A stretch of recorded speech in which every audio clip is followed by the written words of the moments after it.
Bonjour à toi, cher aventurier des internets, et bienvenue sur Cogite. Ici Guillaume pour un nouveau Vue dans le métro, le Vue dans le métro numéro 6, qui va être la présentation de ce livre, Le chemin de table de Maëlys de Kerangal.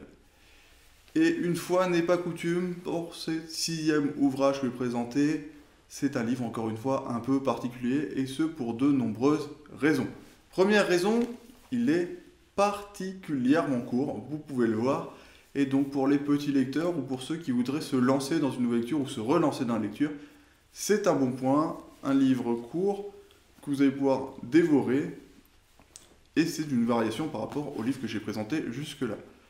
Second point différenciant, c'est ce que je vais appeler, ce que je qualifie moi-même de biographie fiction, je ne sais pas si le terme existe et quoi qu'il en soit, je vais expliquer ce que j'entends par là un peu plus tard dans la vidéo, dans la partie présentation du livre.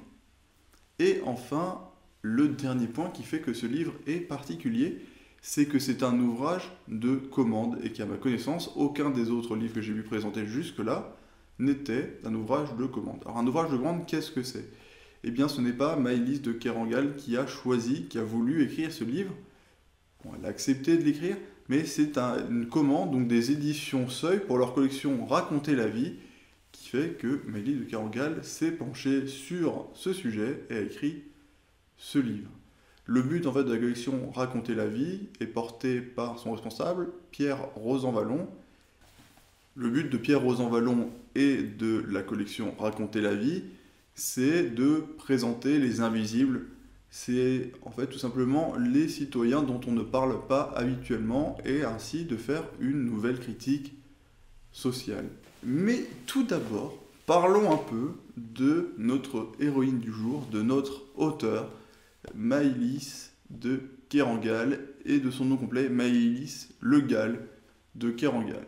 Première auteure française, que j'ai présenté donc dans les 6 premiers mois de Vue dans le métro. Elle est née en 67 à Toulon, avant de vivre sa jeunesse au Havre. Elle va faire une classe préparatoire et finalement, elle va aller directement travailler dans le milieu de l'édition, dans le milieu du livre, chez Gallimard Jeunesse, donc de 91 à 96. Elle n'écrit pas encore pendant cette période, ou en tout cas elle n'a pas publié pendant cette période. En 97, elle quitte son emploi, elle va faire 2 voyages aux États-Unis. 98, elle poursuit enfin ses études et va en un an avoir un diplôme de l'EHESS, et c'est donc en l'an 2000 qu'elle va publier pour la première fois, donc il y a 20 ans, 21 ans maintenant, Maëlys de Kerangal publiait, et depuis elle est très productive parce qu'elle a publié une vingtaine d'ouvrages, dont un pour la jeunesse. Elle a reçu une dizaine ou même une quinzaine de prix littéraires, et il y a eu 3 de ses livres qui ont été adaptés en film. Et évidemment, en 20 ans, on va avoir de grands titres qui vont ressortir, et parmi ces grands titres, on peut noter La Corniche et Lady, La naissance du pont ou Réparer les vivants, et ce ne sont évidemment pas ces livres que je vais présenter aujourd'hui, peut-être un jour, qui sait, mais ce que je vais présenter, je le rappelle, c'est un chemin de table. Et nous allons donc maintenant pouvoir passer à la présentation du livre, la présentation de notre auteur étant finie.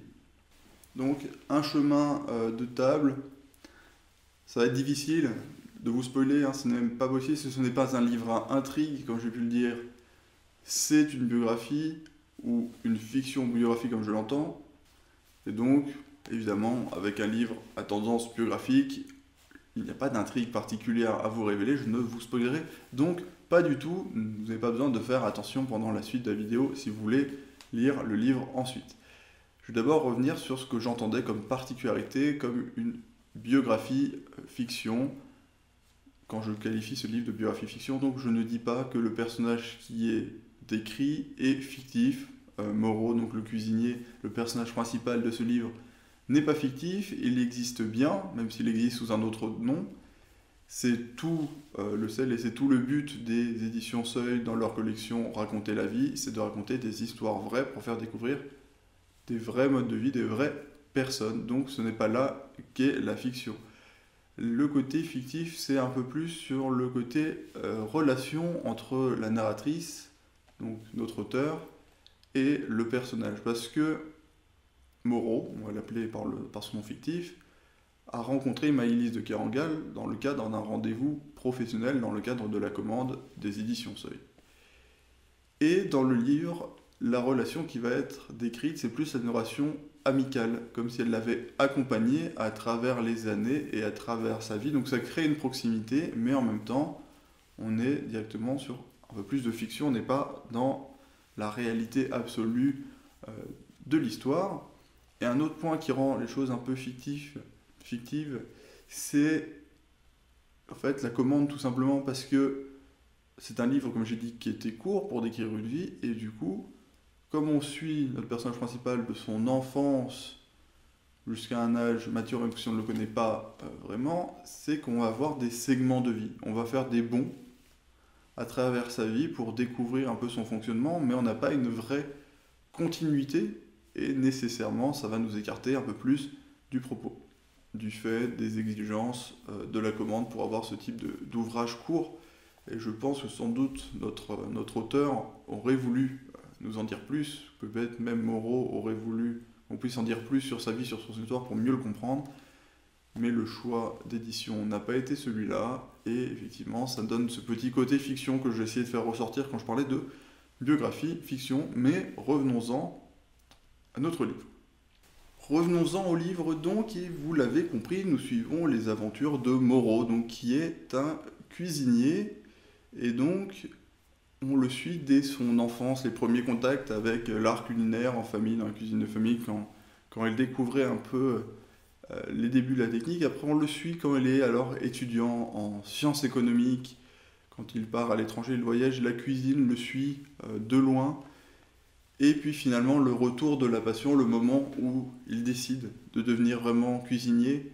Donc il était autodidacte, et là il va commencer à faire des stages, se faire des expériences, et même se former pour pouvoir travailler, soit dans un bistrot, dans une cantine, dans un restaurant étoilé. Il va faire énormément d'expériences, et il va aboutir jusqu'au moment où il va pouvoir avoir son propre restaurant. Lire ce livre, en plus de se plonger donc dans l'histoire de ce cuisinier de talent autodidacte, c'est aussi se plonger dans le monde de la cuisine. Donc son exigence, sa violence, les relations humaines, la difficulté, l'engagement, le temps que ça peut prendre. C'est aussi dans tout ce qui va être technique, même dans l'organisation globale d'un restaurant, en allant jusqu'à de la recherche du fournisseur jusqu'à l'assiette servie, la relation avec les clients. Et finalement, c'est aussi découvrir l'homme derrière le cuisinier et derrière la cuisine. C'est trouver ce garçon qui a ses doutes, qui a ses passions, qui a ses envies, sa fatigue, enfin vraiment sa vie du quotidien. C'est vraiment une œuvre complète sur ce point, je trouve. Et surtout, c'est quelque chose qui s'écarte beaucoup de ce que j'ai pu lire et de ce que je lis normalement. Il est désormais temps pour moi de vous donner mon avis. Et comme je viens de le dire, ce livre me sort des chemins battus de mes lectures habituelles, de la fiction que je peux avoir, parce qu'on a du coup un lien au réel, on est dans de la biographie, on est dans de l'émotion, on est dans de l'expérience. C'est pas forcément ce que je vais lire au quotidien, et non plus aussi la brièveté du livre est inhabituelle pour moi, et je dois avouer que même et malgré la brièveté, s'il doit faire une centaine de pages de ce livre, j'ai dû m'y reprendre à plusieurs fois pour lire, pour la simple et bonne raison que ça me sortait de mes habitudes, et du coup j'avais un peu plus de mal à rentrer dans l'histoire.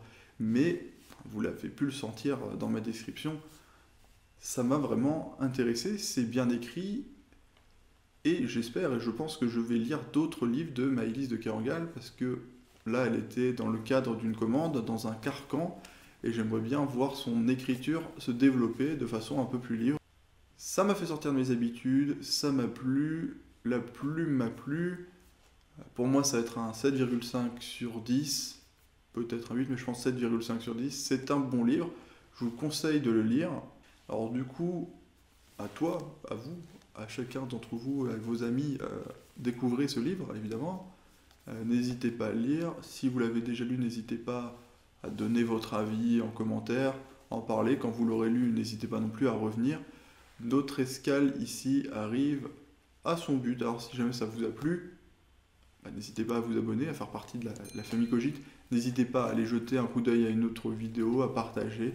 Bref, à faire vivre cette chaîne et à me soutenir. Merci à vous pour votre temps, pour votre soutien. À bientôt. Salut.